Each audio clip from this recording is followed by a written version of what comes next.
So hello there and welcome back to Insane Theories. Insane Theories is a show where I give you a random insane theory that either makes no sense or really makes you think about it. Because it's insane. Today we'll be looking at how the Batman Arkham games, Shadow of Mordor and Mad Max all fit together into one universe. Now, you might be wondering, how does a vigilante fit into a game with a mad Australian guy drives cars and somehow all of that fits into a guy who has blue eagle vision? And there is a very, very easy answer for that. 2 out of the 3 games have cars and fury over. Go tell your friends. God, can you imagine if I actually went with that? You guys would just find me, hunt me down, and strangle me. I mean, I'm not going to risk that. So anyway, imagine a young little Cooper sitting there on his chair, looking at his computer screen, and wondering about the new Mad Max video game that is being announced. He is reading some things about it, and then he realizes, ooh, the Mad Max video game has the same fighting mechanics as Batman Arkham Knight and Batman Arkham Asylum and all of the other Arkham games. Not sure why I decided to list those 2 specifically, mainly because they're the best 2. What? Who said that one? Anyway, but then I looked into it a little bit further and realized, oh my god, Shadow of Mordor, it also has the same fighting mechanics.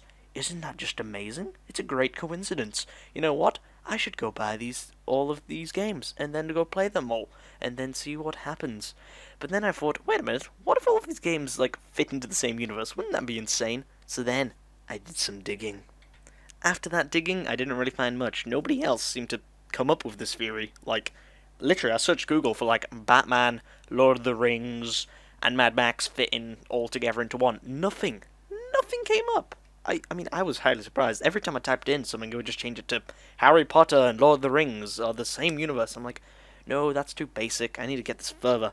And I just kind of did the research myself, which took way, way longer than I want to explain. Okay, just don't even... Couple days, okay? Couple days. So, let's get this started.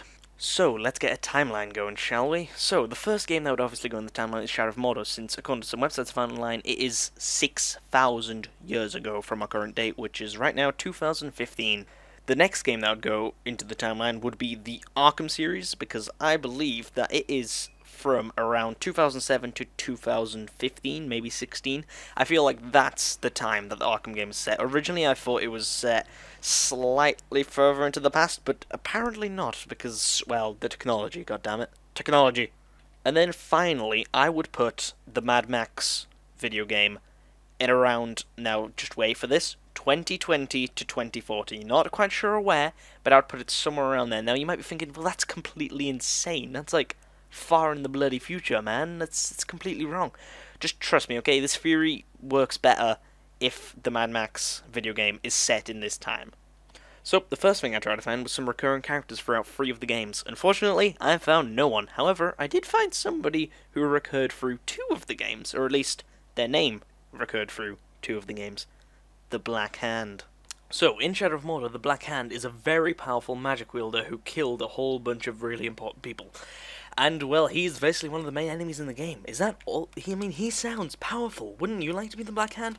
Wouldn't that inspire you if you were from a further generation of people? Hint, hint, wink, wink.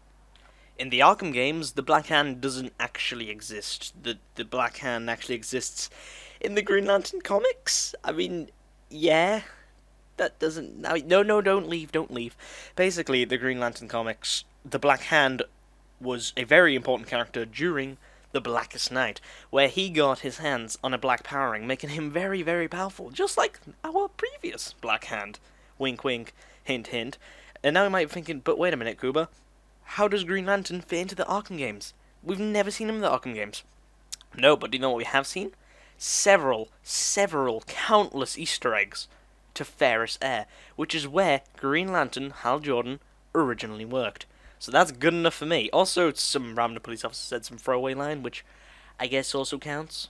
So is it too hard to imagine that the comic book Black Hand read about and was inspired by the previous Black Hand to become evil and have all of his magical powers?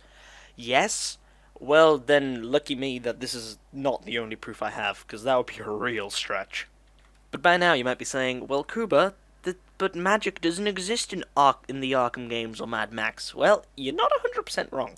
I haven't found anything to do with magic during Mad Max. However, in the Arkham, there's actually quite a bit.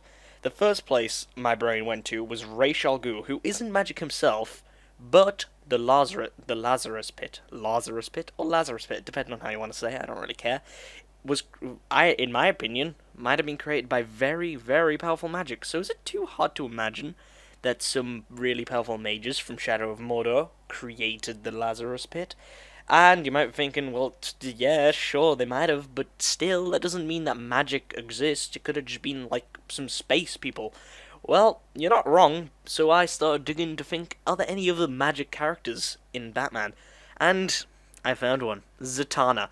Although, again, yes, we don't actually see her in the game, there is a very good Easter egg for her in a poster for her magic show. That is, I'm taking that. That's good enough for me. Another thing you might have thought by now is, what happened to all the elves and hobbits and orcs? And to that I say, well, one of two things. There is 6,000 years in between Shadow of Mordor and Arkham Knight, according to our timeline. And in that time, I believe one of two things might have happened. Sauron may have returned, like he did in Lord of the Rings, but he may have returned after Lord of the Rings was set, so I'd say about 1,000 years possibly after Lord of the Rings happened. And he might have wiped out all of the other races apart from humans. Or, the more likely scenario is, a disease happened. A disease that didn't affect humans wiped out all the other species. Or the humans just rose up, becoming superior, which is what happened in our reality. So, I think that's what happened. But what happened to all the other people? Like, the orcs? Are we sure there's nothing left that kind of reminds us of orcs? Well, in my opinion, Solomon Grundy looks a bit like an orc. Like, you could argue that he is created in the same way as an orc would be in Shadow of Mordor. Again, yes, a bit of a stretch, but if not, then that's definitely magic. I'm just saying. So right now we have two pretty strong reasons why these two games are linked. And other than the fighting mechanics, we don't actually have much to say that Mad Max links into the other two. But just wait for this next bit, it'll explain it all. Let's try and go through the timeline and state what happened. So, let's get started. So, Shadow of Mordor happened. Everything's dead. Sauron is gone. Maybe even after Lord of the Rings. Sauron is gone again. Dead. Well, now we have a whole bunch of badass humans walking around who have really mad fighting skills. Wouldn't you teach your kid how to fight like a boss? If you could fight like that? I would. If I could fight like a badass, I would teach my kid how to fight like a badass. And, I mean, eventually, those kids would teach their kids, and those kids would teach their kids, etc., etc. So then, we jump about 1,000 years forward, the disease or Sauron come back, wipe out all the other races apart from the humans, and then we jump forward to the Arkham games. Or should I say, before Arkham Origins, because Batman was trained by a whole bunch of really good fighters. And where did those really good fighters learn their skills from? Their parents, who learnt it from their parents, who learnt it from their parents, etc., etc., who originally learnt it from the people from Shadow of Mordor. Because, I mean, what other fighting techniques would you learn that would help you stop a giant fucking crocodile on steroids? I mean, I've got no idea. So, now let's jump to about a year after Arkham Knight. The Batman is dead due to the ending of Arkham Knight, which, well, you know, it's technically controversial because he could be dead, he could not be dead, but for the purpose of this, I'm going to say he's dead. And, well, so now do we have? We have the Bat family, including Nightwing, who, in my opinion, is basically like Batman, just a little bit shitter. He's still really good, just a little bit shitter. Think about it. Even with the entirety of the Bat family, if Scarecrow escaped prison and teamed up with a whole bunch of other villains, do you think they would be able to stop them? I don't think so. I think that those villains caused the apocalypse because the Bat family couldn't stop them.